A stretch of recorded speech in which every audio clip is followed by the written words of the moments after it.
इस बड़ी खबर पर हमारे दो सहयोगी हमारे साथ बने हुए हैं। अजीत हैं और अर्पण हैं जो कि साबरमती जेल के बाहर से मौजूद हैं। साथ ही हमारे साथ यूपी के पूर्व डीजीपी विक्रम सिंह जी जुड़ चुके हैं। विक्रम सिंह जी, आपने अतीक अहमद का वो दौर भी देखा है जब उसका रसूख हुआ करता था और आज का दौर भी है जब अतीक अहमद एक तरफ सजा याफ्ता है और दूसरी तरफ उसे अब यूपी लाने की तैयारी हो रही है। उमेश पाल हत्याकांड में परिवार उसका मारा मारा फिर रहा है। क्या कहेंगे, एक माफिया का यह सफर, कानून आखिरकार कानून की चक्की धीरे पीसती है लेकिन बहुत बारीक पीसती है। बिल्कुल सही निष्कर्ष। अतीक का साम्राज्य समाप्त हो चुका है। ये वो बाहुबली था जो न सिर्फ प्रयागराज में बल्कि लखनऊ, नोएडा, हर जगह इसका आतंक का साम्राज्य था। लेकिन अब वो समाप्त हो गया है। पत्नी शाइस्ता पुरस्कार घोषित अपराधी है, पुत्र असद पुरस्कार घोषित अपराधी है। ये भागे भागे फिर रहे हैं और अपनी इज्जत और अपने माल को और साम्राज्य को बताने की पूरी कोशिश कर रहे हैं। ये जो परिवर्तन आया है, आपने बिल्कुल सही किया। न्याय ने और पुलिस की गिरफ्त ने इनको कैचअप कर लिया है। इनके भागने के सारे रास्ते हो चुके हैं बंद। इनको चाहिए कि अपनी सफाई न्याय के सामने पेश करें। लेकिन एक में तो सजा हो ही गई है, बाकी प्रकरण में भी मुझे पूरा विश्वास है सजा होगी। साम्राज्य का बचा खुचा जो अंश है, जो बिल्कुल वैसे भी समाप्त हो चुका है, वो भी सरकार अपने कब्जे में ले चुकी है। 1000 करोड़ से ऊपर की संपत्ति न सिर्फ कब्जे में ली गई बल्कि ढहा दी गई। इनके 2 गैंग मेंबर्स गिरफ्तार किए गए, 2 मुठभेड़ में मारे जा चुके हैं। अब ये इनका गिरोह अंतिम सांसें गिन रहा है, अंतिम सांसें। बिल्कुल विक्रम सिंह जी, लेकिन यहां सवाल यह भी खड़ा होता है कि इतना बड़ा साम्राज्य इसने अपराध के दम पर खड़ा कर लिया था, कहीं ना कहीं राजनीतिक संरक्षण भी उसे मिलता रहा। पॉलिटिकल जो लीडरशिप थी उसका वरदहस्त होने की वजह से यह ग्रो करता गया और ऐसे माफिया यूपी में लगातार बढ़ते गए थे। अब क्या बदला है? अगर बात की जाए पिछले कुछ वर्षों में जो मौजूदा सरकार है, इसने क्या कल्चर बदला है? बहुत कुछ बदल चुका है, पूरा अमूलचूल परिवर्तन हुआ है। कहां प्रदेश का शीर्षस्थ नेतृत्व अतीक के कुत्ते से हाथ मिलाते थे, कहां अतीक अपने कुत्ते को लेकर राजनीतिक मंच पे चला जाता था। आज हालत यह है कि शीर्षस्थ नेतृत्व कहता है कि मिट्टी में मिला दिए जाएंगे। ये आपके सामने है, आपके प्रबुद्ध दर्शकों के सामने है कि जो कमर कस ली है शासन प्रशासन ने कि इनको मिट्टी में मिलाया जाएगा। यह निर्भीक वक्तव्य आज से पहले नहीं आया था। और शासन प्रशासन के बुलबुल रवैये से और म्यूचुअल बेनिफिट सोसाइटी के कारण, मैं फिर कह रहा हूं, म्यूचुअल बेनिफिट सोसाइटी के कारण अतीक हुए, वरना ये भीगी बिल्ली थे और आज फिर भीगी बिल्ली बन गए। पुनः मूषिका भवः। अभी हमने थोड़ी देर पहले डिप्टी सीएम ब्रजेश पाठक का बयान सुना कि कड़ी पैरवी की जा रही है। यह भी दौर है जब कड़ी पैरवी की जा रही है और एक वो दौर भी था जब पैरवी करने से वकील तो भागते ही थे, जज खुद को रिक्यूज कर लिया करते थे। यह भी बिल्कुल सही अवधारणा है। अगर सही पैरवी न होती तो वर्तमान प्रकरण में उनको सजा नहीं मिलती। कोई भी गवाह इस प्रकरण के अलावा न तो गवाही देने गया, या तो उसकी हत्या हो गई, या हॉस्टाइल हो गया, पक्षद्रोही हो गया। उसके प्रकरण में कोई सही गवाही आज तक नहीं हुई, सिवाय इसके जो वर्तमान में जो चूल से चूल मिला करके अच्छी पैरवी सुनिश्चित की गई और परिणाम आप सबके सामने है। वरना इसके पहले गवाह भयाक्रांत थे, या तो मार दिए जाते थे या पक्षद्रोही हो जाते थे या जाते ही नहीं थे। एक भी गवाह इनके 100 केसेस में गवाही देने नहीं गया। बिल्कुल विक्रम सिंह जी, हमारे सहयोगी अर्पण जो कि साबरमती जेल के बाहर से मौजूद हैं।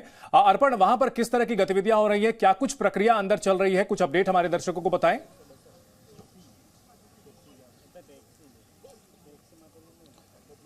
जी, अभी की गतिविधियों की बात करें तो जो यूपी पुलिस का जो काफिला आया है, जो पिछले 26 मार्च को आया था, उसी तरह का काफिला आज भी आया है। वही पुलिस अफसर है, वही पुलिसकर्मी है। हालांकि मेरे पीछे के जो दृश्य है मैं आपको आप देख सकते हैं पीछे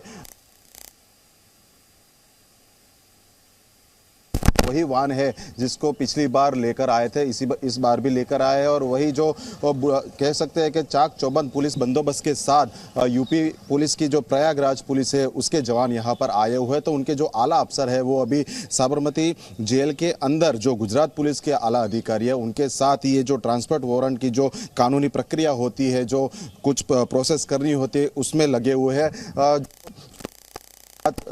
मिल रही है एक दोपहर तक यहां से अतीक अहमद को लेकर निकल सकती है। रूट ही रहेगा जहां से पिछली बार लेकर प्रयागराज जो पहुंचे थे। तो अभी की बात करें तो बिल्कुल हाल साबरमती जेल में कुछ ज्यादा चहल पहल नहीं हो रही है। जो आला अफसर है वो साबरमती जेल के भीतर उसके अधिकारियों के साथ। ठीक है। तो साबरमती जेल के अंदर कागजी कार्रवाई चल रही है, उसे वापस लाने के लिए एक बार फिर से पूरी प्रक्रिया चल रही है। विक्रम सिंह जी हमारे साथ लगातार बने हुए हैं, यूपी के पूर्व डीजीपी। विक्रम सिंह जी, अब जो है अतीक अहमद के खिलाफ जो मामला है, किस तरह से आगे बढ़ेगा, क्या कुछ प्रक्रिया होगी, यूपी पुलिस की ओर से किस तरह से प्रोसीड किया जाएगा?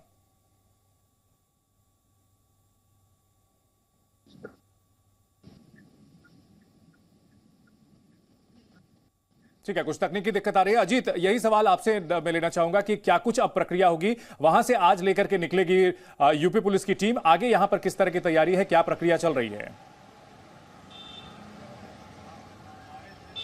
देखिए, बिल्कुल चंदन, आपने सही सवाल किया कि देखिए अब यहाँ से वारंट भी लेकर यूपी पुलिस पहुंची थी, उन्होंने वहाँ दिखा दिया है, उसको बाकायदा एप्लीकेशन के साथ उन्होंने मूव कर दिया है अदालत में। अदालत दोपहर बाद जब वो लंच के बाद बैठेगी तो बाकायदा एक ऑर्डर करेगी कि कितने दिन की वो ट्रांजिट रिमांड दे रही है, यानी प्रयागराज पुलिस को, यूपी पुलिस को कितने दिन के लिए अतीक अहमद को सुपुर्द करने का आदेश करती है, जो ट्रांजिट रिमांड होगी। अगर 14 दिन का करती है तो अगले 14 दिन तक अतीक अहमद को यहाँ लाया जाएगा, उनको प्रयागराज जेल में रखा जाएगा। पुलिस जहाँ भी ले जाना चाहेगी, वो चाहे मेरठ हो, चाहे प्रयागराज के अलग अलग हिस्से हो, जहां भी अतीक से निशानदेही की जरूरत होगी, पूछताछ की जरूरत होगी, वहां ले जाया जाएगा।